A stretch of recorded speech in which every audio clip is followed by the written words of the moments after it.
So this is the golden thread practice. Another lovely breath for labour.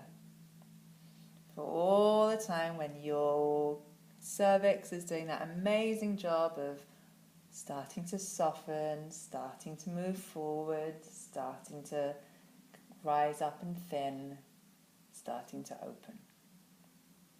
So again, getting yourself in a comfy position, maybe seated, maybe on a chair, maybe kneeling, but always making sure that your hips are above your knees so that baby can get themselves in a great position. Specifically after 30 weeks, but my take on this is if you do it beforehand, you'll be in the habit of doing it when it really matters. So breathing into your heart space, allowing all goodness to come into your life, and breathing down, sending this goodness to your baby and your powerful womb.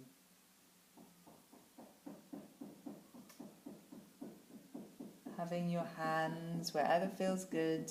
So maybe one hand on your heart, one on your belly, maybe both in Yoni Mudra on your belly, wherever feels good, comfortable to you, maybe resting on your knees. After 37 weeks, you could make the Apana Mudra, which is where you take your middle two fingers and you touch the tips of those fingers to your thumbs and allow your first finger and little finger to be straight, and you can hold that in a downward position. Don't do that before 37 weeks. So we're going to just connect with the natural rhythm of your breath. No need to hold it, be powerful, strong or in-breaths or out-breaths, just the natural rhythm of your unique, perfect breath that is so well serving you and your baby.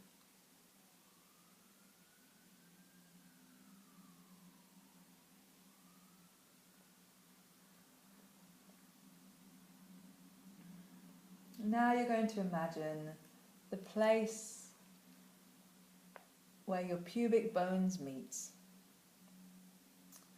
And when you next breathe in, you're going to breathe in from this space all the way up, filling your belly and coming up to your breastbone. And as you breathe out, allowing all that movement to just subside. So watching any movement that happens in your body as you breathe in, filling your whole abdomen, surrounding your baby with your breath, and breathing back down to the pubic bones. And doing this one more time in your own time. You might feel the back expanding as your lungs expand. Letting your jaw be loose and your shoulders go.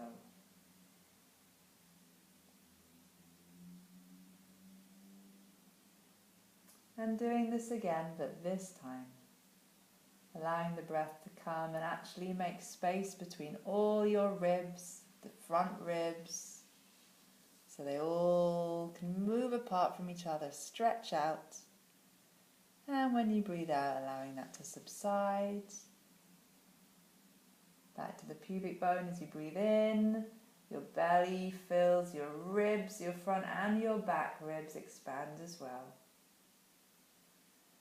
As your heart fills, and then as you breathe out, that energy just subsiding.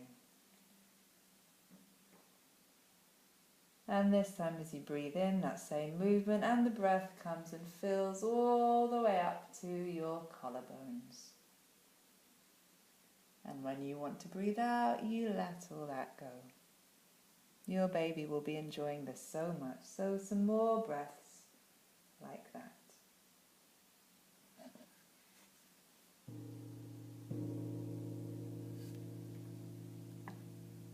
And now we're going to add in the slow, soft, gentle, long out-breath. And the out-breath is the antidote to pain and tension. It's our friend. So breathing in as before, all the way to the collarbone. We're going to have a small space between our teeth, so allowing a tiny space between our teeth as if there's just a slither of tissue paper can fit there. And as we breathe out, we're going to breathe out gently and softly through this space into the air in front of us. You might like an image, perhaps a golden silken thread spooling out in front of you as you breathe out slowly, gently through this space.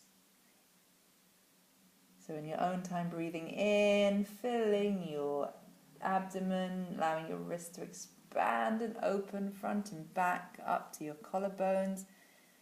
Gentle space between the teeth, lips gently just touching. No tension needed, as if it's just air escaping of its own accord through that space between your teeth. Sending any tension, any knots in your body, any doubts, any fears out. So when you next breathe in, you have space for joy, confidence, enthusiasm.